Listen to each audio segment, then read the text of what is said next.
تازہ ترین ویڈیوز کے لیے چینل کو سبسکرائب کر کے بیل آئیکن اور آل نوٹیفیکیشن پر کلک کریں تاکہ آپ کو ملے ہر اپڈیٹ سب سے پہلے۔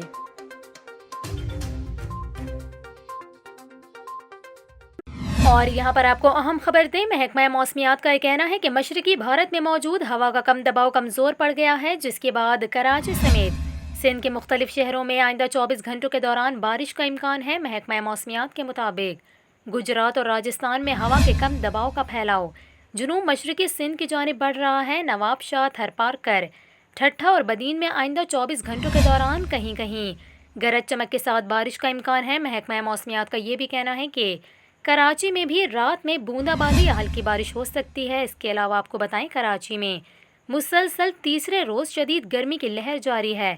سمندری ہوائیں بند ہیں اور ہوا میں نمی کا تناسب 52% ہے۔ شمال مشرق سے ہلکی ہوائیں چل رہی ہیں۔ محکمہ موسمیات کا یہ کہنا ہے کہ شہر کا کم سے کم درجہ حرارت 29 ڈگری سینٹی گریڈ ریکارڈ کیا گیا، جبکہ زیادہ سے زیادہ درجہ حرارت 39 سے 41 ڈگری کے درمیان رہے گا۔ آپ کو بتائیں، محکمہ موسمیات کا یہ کہنا ہے کہ کراچی میں 16 سے 18 ستمبر کے دوران بارش کا امکان ہے۔ دوسری جانب محکمہ موسمیات کی جانب سے زیریں سندھ، خطہ پوٹوہار، گلگت بلتستان اور کشمیر میں کہیں کہیں بارش کا امکان ظاہر کیا گیا ہے۔